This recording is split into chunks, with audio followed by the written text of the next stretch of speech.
Breaking news చూస్తున్నాం. ఆర్థికంగా వెనుకబడిన వర్గాలకు 10% రిజర్వేషన్లు ఇవ్వాలని డిసైడ్ అయిన కేంద్ర ప్రభుత్వం ఆ దిశగా వేగం పెంచింది. ఉదయం కేబినెట్ ఆమోదం పొందిన రిజర్వేషన్ల అంశాన్ని రేపు బిల్లు రూపంలో పార్లమెంట్లో ప్రవేశపెట్టనున్నారు. పార్టీ ఎంపీలంతా రేపు లోక్సభకు హాజరు కావాలని విప్ కూడా జారీ చేశారు. తప్పనిసరిగా చర్చలో పాల్గొనాలని ఎంపీలకు ఆదేశాలు ఇప్పటికే అందాయి.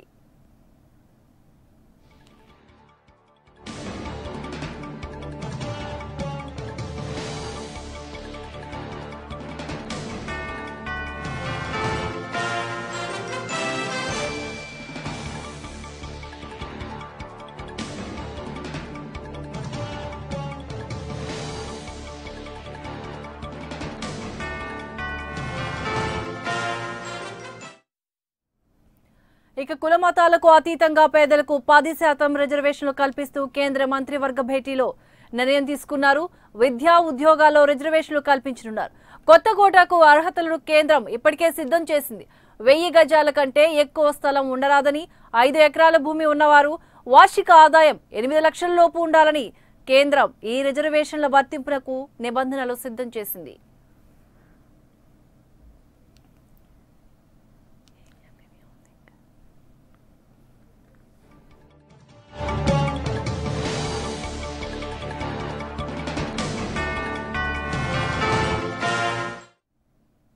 ఏసీకి ఇదే అంశానికి సంబంధించి మరింత సమాచారాన్ని మా ఢిల్లీ ప్రతినిధి మదార్ అందిస్తారు. మదార్, కులమతాలకు అతీతంగా పేదలకు 10% రిజర్వేషన్లు కల్పిస్తూ కేంద్ర మంత్రివర్గం భేటీలో నిర్ణయం తీసుకోవడం జరిగింది. అయితే అలాగే పార్టీ ఎంపీలంతా కూడా రేపు లోక్సభకు హాజరు కావాలని విప్ కూడా జారీ చేసినట్లు తెలుస్తుంది.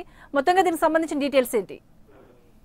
లక్ష్మీవర్మ కీలకంగా కేంద్ర ప్రభుత్వం తీసుకున్నటువంటి నిర్ణయం 10% రిజర్వేషన్లు కల్పిస్తూ దానిపైన రేపు పార్లమెంట్ ముందుకి చట్టసభతో కూడినటువంటి బిల్లు రాబోతుంది. దానికి ఇప్పటికే ఇటు కాంగ్రెస్ పార్టీ అలాగే బీజేపీ పార్టీ రెండు పార్టీలు కూడా తమ తమ సభ్యులందరూ కూడా పార్లమెంట్ కు తప్పనిసరిగా హాజరు కావాలంటూ కూడా విప్ అనేది కూడా జారీ చేశారు. అయితే ఎన్నికల ముందు జరుగుతున్నటువంటి ఈ నేపథ్యంలో ఈ కేవలం ఎన్నికలకు తమకు అనుకూలంగా మార్చుకునేందుకు మాత్రమే, అంటే అగ్రవర్ణాల్లోని పేదలను ఆకర్షించుకునేందుకు అలాగే అగ్రవర్ణాలకు సంబంధించినటువంటి వారిని ఓట్ బ్యాంక్ గా మలుచుకునేందుకు మాత్రమే ఈ నిర్ణయం తీసుకున్నారంటూ ఇప్పటికీ కొన్ని పార్టీల నుంచి పెద్ద ఎత్తున విమర్శలు వస్తున్నాయి. ఈ నేపథ్యంలోనే రేపు చట్ట సవరణ బిల్లు పార్లమెంట్ వస్తున్నటువంటి నేపథ్యంలో ఎంపీలందరూ కూడా హాజరు కావాలని రెండు పార్టీలు విప్ అనేది కూడా జారీ చేశారు. వాటిపైన ఓటింగ్ జరిగేటువంటి ఆస్కారం కూడా ఉంటుంది. దాని తర్వాత ఒకవేళ లోక్సభలో పాస్ అయినప్పటికీ రాజ్యసభలో మాత్రం బీజేపీకి అనుకున్న స్థాయిలో ఇక్కడ ఎంపీల సంఖ్య లేదు. కాబట్టి దానిపైన కూడా కూడా రేపు గవర్నమెంట్ ఏం చెప్పబోతుంది అనేది మాత్రం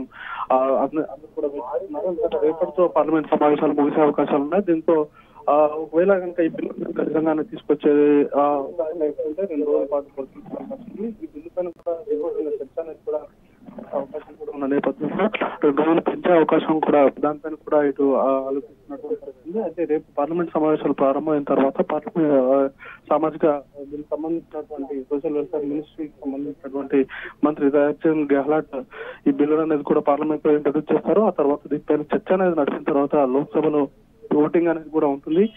రాజ్యసభలో ఓటింగ్ పూర్తి అయితే కనుక రాజ్యసభకు వెళ్తుంది. అక్కడ కూడా పాస్ అయితే అప్పుడు రాష్ట్రపతి వెళ్ళి దాన్ని బిల్లుగా రూపాంతరం చేసేటువంటి అవకాశం ఉంటుంది. కాకపోతే దీనిపైన ఇప్పటికే కొన్ని పార్టీలు కూడా హర్షిస్తున్నప్పటికీ ఈ ఎన్నికల ముందు తీసుకున్నటువంటి నిర్ణయం కాబట్టి కొన్ని పార్టీలు కూడా పూర్తిగా వ్యతిరేకిస్తున్నాయి. ఇప్పటికే దేశవ్యాప్తంగా కూడా అగ్రవర్ణాల్లో ఉన్నటువంటి వారు రిజర్వేషన్ కోరుతూ ఇప్పటికే గుజరాత్ లో కావచ్చు, హర్యానా వంటి ప్రాంతాల్లో జాట్లు కీలకంగా వారందరికీ కూడా రిజర్వేషన్ కావాలంటే కూడా పెద్ద ఎత్తున ఆందోళన కూడా చేస్తున్నారు. అయితే వాటన్నిటిని ఉంచుకునే ఈ నిర్ణయం తీసుకున్నారా, లేకపోతే ఒకవేళ అప్రస్తుతంగా తీసుకున్నట్లయితే అప్పుడే వారు ఆందోళన చేసినప్పుడే ఈ నిర్ణయం తీసుకుని ఉంటే కనుక బీజేపీ కొంత ఎడ్జ్ అనేది కూడా ఉండేది. కాకపోతే ఎన్నికలకు మరో 6 నెలల సమయం ఉందనగా ఈ నిర్ణయం తీసుకోవడంతో కొంత రాజకీయంగా విమర్శలు అయితే ఎక్కువగా వినిపిస్తున్నటువంటి పరిస్థితి ఉంది. Thank you mother.